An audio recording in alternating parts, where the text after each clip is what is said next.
शादी का एक महत्वपूर्ण पार्ट है कि पति पत्नी के बीच में फिजिकल इंटीमेसी का होना। यदि आप शादी कर रहे हैं या पति पत्नी का संबंध है तो दोनों के बीच में सेक्सुअल रिलेशन का होना एक इम्पॉर्टेंट इंग्रेडिएंट है शादी का। यदि पति और पत्नी के बीच या सेक्सुअल रिलेशन या फिजिकल इंटीमेशन यदि नहीं होता है या पहले होता था अब नहीं होता है या अब काफ़ी लंबे समय से नहीं हो रहा है या बीच बीच में काफ़ी गैप के बाद होता है ये फिजिकल रिलेशन, तो क्या ऐसी घटना डाइवोर्स का कारण बन सकता है?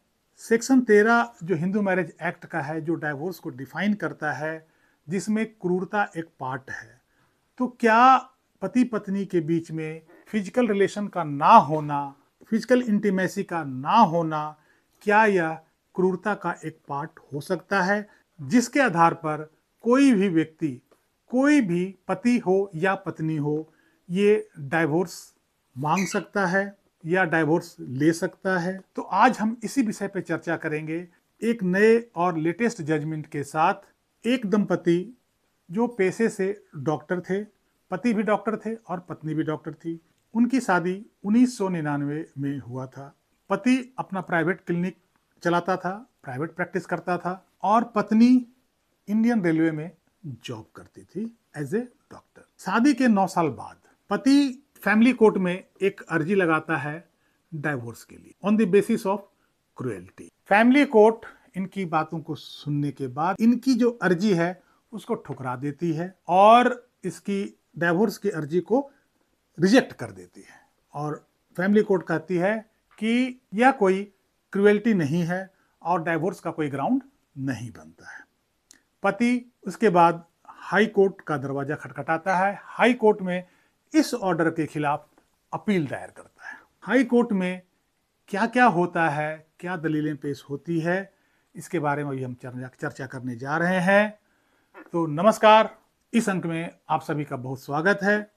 कैसे हैं आप लोग? मैं उम्मीद करता हूं कि आप लोग अच्छे होंगे। यह वीडियो बहुत ही इंटरेस्टिंग होने वाला है और इस वीडियो को लास्ट तक देखिएगा।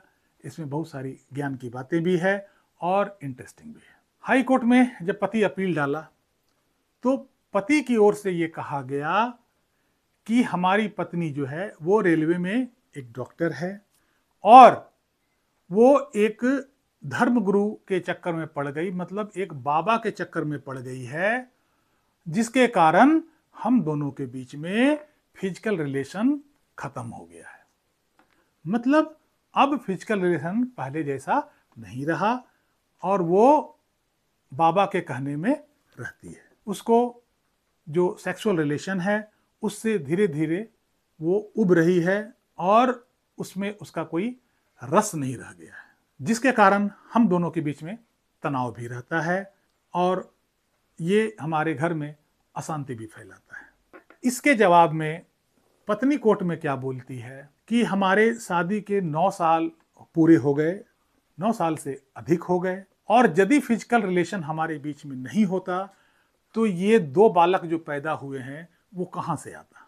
इसलिए पति का जो इल्ज़ाम है कि पति हमारे बीच में फिजिकल रिलेशन नहीं है, ये बिल्कुल सरासर गलत है, क्योंकि ये इल्ज़ाम कहीं से भी फिट नहीं बैठता है, जिसका प्रमाण हमारे 2 बच्चे हैं। इस पर कोर्ट ने कहा कि पति पत्नी के बीच में फिजिकल रिलेशन या सेक्सुअल रिलेशन, सेक्सुअल इंटरकोर्स का ना होना एक क्रुएल्टी का आधार बनता है, लेकिन ये जो है एक लंबा समय तक ना होने पर ऐसा किया जाता है। इसके लिए पति और पत्नी के बीच में सेक्सुअल रिलेशन का एक लंबा गैप होना चाहिए। लेकिन यहाँ जो पति है वो कहीं से वो प्रूफ नहीं कर पाया कि इन दोनों के बीच में सेक्सुअल रिलेशन में कितना लंबा गैप था, और इन दोनों को देखने के बाद ऐसा लगता है कि इन दोनों का जो मैरिटल स्टेटस है वो सही चल रहा है, इसमें कोई तरह की दिक्कत मुझे नजर नहीं आता है, और 9 साल के अंदर इनके 2 बच्चे भी हैं। तो ऐसा नहीं कहा जा सकता कि इन दोनों के बीच में सेक्सुअल रिलेशन में कोई लंबा गैप रहा है। हस्बैंड जो है वो ये साबित नहीं कर पाया कि आखिर उनके और पत्नी के बीच में जो सेक्सुअल रिलेशन है वो कितना लंबा समय से नहीं हो पा रहा है या कितने लंबे समय से नहीं रहा है। इसलिए यह ग्राउंड तलाक के लिए या क्रुएल्टी के लिए नहीं बनता है। इसके बाद हस्बैंड की ओर से यह दलील दिया गया कि फिजिकल रिलेशन या सेक्सुअल रिलेशन हमारे बीच होता है, लेकिन उतना नहीं होता है जितना एक मैरिज पर्सन के बीच में होना चाहिए या जितना पहले होता था। इस पर ऑनरेबल हाई कोर्ट ने कहा कि हम आपके फ्रीक्वेंसी के हिसाब से हम ये डिसाइड नहीं कर सकते हैं कि आपका रिलेशन जो फिजिकल रिलेशन है पति पत्नी के बीच में वो हफ्ता में कितने बार होना चाहिए, महीना में कितने बार होना चाहिए या साल में कितने बार होना चाहिए। इसके लिए कोर्ट नहीं बैठा हुआ है, ये आप लोगों का आपस का बात है और इसके लिए हमारे पास कोई ऐसा पैरामीटर नहीं है। हमारे पास कोई ऐसा मेजरमेंट नहीं है जिससे कि हम ये पता लगाएं कि इतना समय से आपका फिजिकल रिलेशन नहीं मेंटेन हुआ है तो ये डाइवोर्स का ग्राउंड बनता है, या इतना समय तक यदि होता है तब बनता है, इससे अधिक होता है तब नहीं बनता है। ऐसा हमारे पास इसका कोई मेजरमेंट नहीं है। हम केवल ये देखते हैं कि काफी लंबा समय से यदि दोनों के बीच में फिजिकल रिलेशन नहीं है और जेन्युइनली नहीं है, तब हम ऐसे आधार पर हम इसे क्रुएल्टी मानते हैं और डाइवोर्स हम अलाउ करते हैं। लेकिन इस केस में मुझे कहीं नहीं दिख रहा है कि आप लोगों के बीच में कोई अनएक्सपेक्टेडली इतना लंबा गैप हुआ है दोनों के सेक्सुअल रिलेशन में। इसलिए यह कोई क्रुएल्टी नहीं है और ये डाइवोर्स का कोई ग्राउंड नहीं बनता है। इतना कहकर ऑनरेबल हाई कोर्ट ने जो ट्रायल कोर्ट का जो ऑर्डर था उसको अपहेल्ड कर दिया, मतलब उसको अलाउ कर दिया और डाइवोर्स अपील को डिसमिस कर दिया। तो कैसी लगी ये जानकारी कमेंट बॉक्स में जरूर बताइएगा। वीडियो को लाइक कीजिएगा, चैनल को सब्सक्राइब कर लीजिएगा।